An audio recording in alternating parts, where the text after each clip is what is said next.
नमस्कार दोस्तों, मैं लोकेंद्र सिंह चौहान आपका गोल एमपीपीएससी चैनल और एग्जामपुर में हार्दिक स्वागत करता हूं।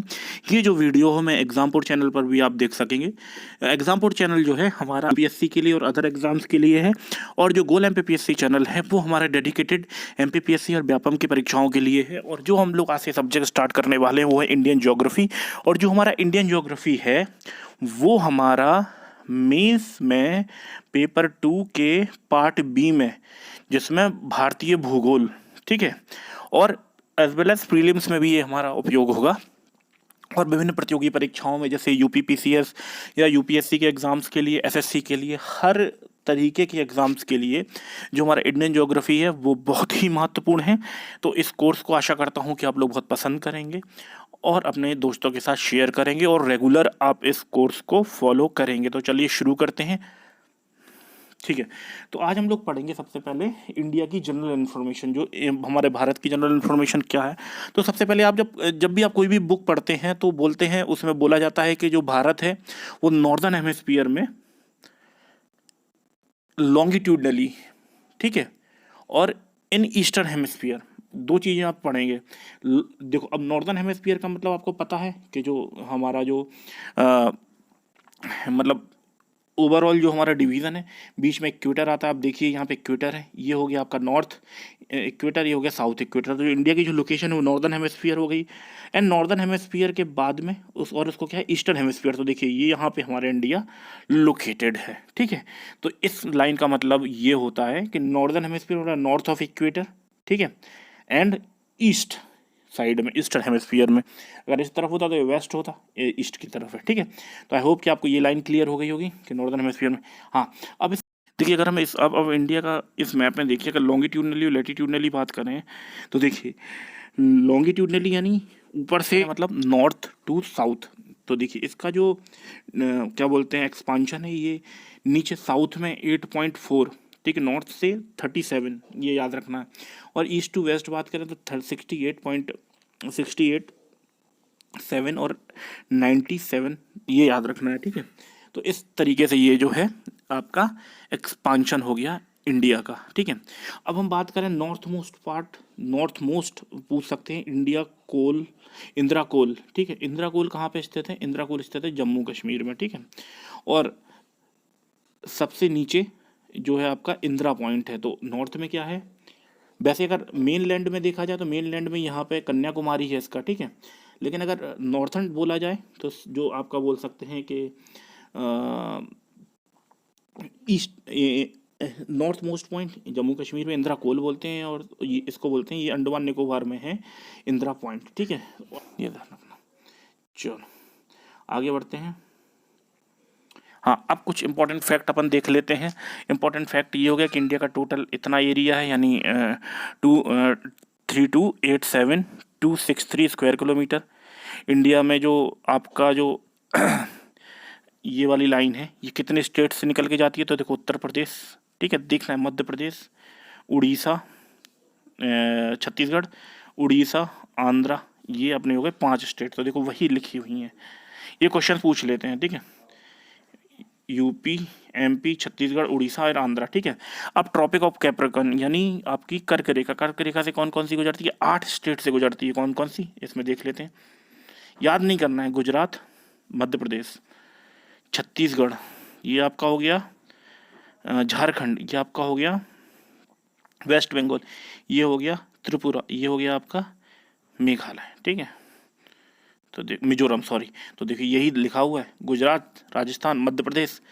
हाँ अच्छा, अब मध्य प्रदेश, चूंकि हम लोग एमपीपीएससी की तैयारी करें तो मध्य प्रदेश में भी ये सबसे ज़्यादा गुजरती है, मतलब maximum length of the Tropic of Cancer passes through MP, और एमपी में भी 14 डिस्ट्रिक्ट से गुजरती है। जब मैं एमपी की क्लासेस लूँगा तब आपको बता दूंगा, ठीक है।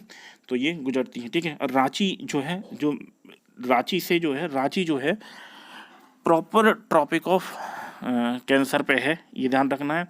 और भोपाल और गांधीनगर ये जो है ऊपर नीचे है लेकिन नियरेस्ट है, ठीक है, का हो गया। अब इस तरीके से मैंने एक मैप लगाया, तो आप देख लीजिए, ये गुजरात है। मतलब इस तरीके एक बार बस have a look so that कि कभी कभी क्वेश्चन पूछ लेते हैं उसमें, जैसे आपने देखा होगा कि आप डाउन साउथ में हैं तमिलनाडु में, और आप वहाँ से चलना स्टार्ट करते हैं और आप लद्दाख पहुँचते हैं, तो आप बताइए कि आप कितने स्टेट से होके जाएंगे। ऐसे क्वेश्चन आते हैं। तो आप जैसे मान लो तमिलनाडु में, तो आप तमिलनाडु गए, आंध्रा गए, तेलंगाना गए, महाराष्ट्र गए, भोपाल गए, मिनिमम पाथ पूछा होगा। और फिर आपने Uttar Pradesh, Delhi, Uttarakhand, and then Himachal, and then Jammu Kashmir. ठीक है, तो आप इस तरीके से गए। तो ये चीज़ें आपको क्या है, याद रखना है। ठीक है, अब आगे और इम्पोर्टेंट फैक्ट देख लेते हैं। देखो जो हमारी लैंड बाउंड्रीज है, लैंड सिर्फ लैंड है चारों तरफ से, यानी लैंड बाउंड्रीज है हमारी 15,200। ठीक है, 15,200 किलोमीटर, ये याद रखना, ये फैक्ट पूछ लिए जाते हैं। उसके बाद में मेन लैंड कोस्टल बाउंड्रीज है हमारी 6100। ठीक है, अगर हम इसमें अंडमान एंड निकोबार लक्षद्वीप को इंक्लूड कर लें तो 6100 की जगह इसमें और ऐड होकर 7516 हो जाती है। और टोटल लैंड एंड वाटर अगर देख लें तो 15,200 प्लस 7516 यानी लगभग 22,700 के आसपास ये क्या बोलते हैं, हमारी फ्रंटियर है, मतलब मेन लैंड, मतलब वाटर एंड आपका as well as land boundaries. ठीक है, अपार्ट फ्रॉम दैट गुजरात सबसे बड़ी लाइन है, मतलब सबसे ज़्यादा कोस्ट लाइन कहाँ पे, गुजरात में क्वेश्चन आ सकते हैं, इसलिए याद रखना ये। ठीक है, गुजरात यानी लॉन्गेस्ट, मतलब लॉन्गेस्ट कोस्ट लाइन है, followed by Andhra and Tamil Nadu. मतलब गुजरात आपका फर्स्ट पे हो गया, फिर आंध्र प्रदेश है, फिर तमिलनाडु है। ठीक है, स्मॉलेस्ट जो कोस्ट लाइन है वो है गोवा की। ठीक है, तो ये भी याद रखना, लॉन्गेस्ट कौन है आपका गुजरात एंड स्मॉलेस्ट कौन सा है आपका गोवा। ठीक है, तो दोस्तों हमारी आज फर्स्ट क्लास, और आप लोग बता देना कि आपको ज्योग्राफी में किस तरीके से और चाहिए। अगर आप लोग कमेंट करेंगे तो उसी तरीके से मैं वीडियोस बनाऊंगा, वीडियोस को मैं छोटा रखूंगा, और मैं अब मेक श्योर करूँगा कि मैं रेगुलर रहूँ, क्योंकि अब मैं बहुत ज़्यादा कोर्सेज लेके आऊँगा आपके लिए, और सारे कोर्स फ्री ऑफ कॉस्ट रहेंगे। तो सबसे पहले हम लोग ज्योग्राफी कंप्लीट करेंगे, ज्योग्राफी हम लोग जल्दी से कंप्लीट करते हैं, साथ साथ हम लोग MPG के भी अब कंप्लीट करने वाले हैं। और दोस्तों ये भी आप ध्यान रखिएगा कि एग्जामपुर जो हमारा चैनल है दूसरा, उसको भी आप सब्सक्राइब कर लें और अपने दोस्तों को बताएं, क्योंकि उसमें भी अब जो है UPSC से रिलेटेड कंटेंट भी जाने वाला है। तो अब मैं काफ़ी बड़े स्तर पर अपने चैनल को इस चैनल को, आपके चैनल को ले जाने वाला हूं, और आशा करूंगा कि आप लोग मुझे सपोर्ट करेंगे। और हमारी वेबसाइट और ऐप भी बहुत जल्दी आएगा। बस आप लोगों के सपोर्ट की ज़रूरत है, क्योंकि मैं अभी सिंगल ही काम कर रहा हूं, तो मेरे पास उतना मैन पावर नहीं है और फाइनेंशियल रिसोर्सेज भी मेरे पास लिमिटेड है। इसलिए मैं आप लोगों से निवेदन करता हूं कि आप लोग मुझे ज़्यादा से ज़्यादा मात्रा में मेरे वीडियोस को शेयर कीजिए अपने दोस्तों के साथ में, और सब्सक्राइब कराइए, और वीडियो को लाइक कीजिए, कमेंट कीजिए। ठीक है, ये तो हुई पढ़ाई की बात। अब हम लोग बात कर लेते हैं पैंडेमिक की। ठीक है, तो इस तरीके से आप लोग देख रहे हैं कि कितना difficult situation country through out India हो रखी है। तो मैं आप लोगों से निवेदन करूंगा कि आप लोग घर से बाहर ना निकलें, बहुत ज़रूरी है तो ही निकलें, और कोशिश करें कि घर से बाहर निकलना अवॉइड करें। कोशिश करें कि ये जो हमारा मई का महीना है आप लोग घर में ही रहकर बिताएं, क्योंकि उसके बाद शायद जो है डिप होने लगेंगे केसेस। लेकिन अपने घर में रहिए, सुरक्षित रहिए, अपना ख्याल रखिए, और जितना आप कम निकलेंगे उतना ही आप लोगों के लिए और आपकी फैमिली के लिए जो है आपके लिए बेनिफिट होगा। मैं जानता हूँ कि घर से निकलना बहुत ज़रूरी होता है, सामान लाना है या कुछ लाना है, तो हम लोग ऐसा मान सकते हैं कि समझ लीजिए कि वो जो हमारे पास चीज़ें उसी से काम चला लेंगे। ठीक है, तो आप लोग ख्याल रखेंगे अपना और अपने घर वालों का, और साथ साथ इस टाइम का जो है आप लोग यूटिलाइजेशन करेंगे, क्योंकि MPPSC का जो एग्ज़ाम है वो आगे चला गया है, और प्रोबेबली वो और आगे डेट बढ़ सकती है, और भी एग्ज़ाम्स जिसकी भी आप लोग प्रिपरेशन कर रहे हैं, तैयारी कर रहे हैं, वो भी शायद अब आगे बढ़ जाएंगे जिस करंट सिचुएशन को ध्यान में रखते हुए।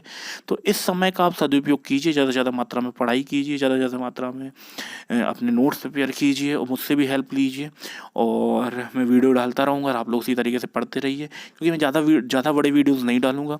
मैं कोशिश करूँगा कि 8 से 10 मिनट की वीडियोज़ रखूँ, और ज़्यादा वीडियो 10 मिनट की वीडियोज़ रख के मैं चाहे मुझे 50 से 100 वीडियोज़ बनाने पड़े, लेकिन इंडियन ज्योग्राफी आपकी कंप्लीट करा दूंगा। अपार्ट फ्रॉम दैट मैं वर्ल्ड मैप भी कराऊंगा और वर्ल्ड ज्योग्राफी भी कराऊंगा, जो मैं साइमल्टेनियसली आपको पढ़ाते जाऊंगा। बस मेरा आपसे यही निवेदन है कि आप मुझे ज़्यादा से ज़्यादा मात्रा में सपोर्ट और सब्सक्राइब कीजिए। तो चलिए दोस्तों, मिलते हैं किसी बढ़िया सी वीडियो में। टिल देन आप लोग अपने घर में रहिए, सुरक्षित रहिए और पढ़ते रहिए। Thank you.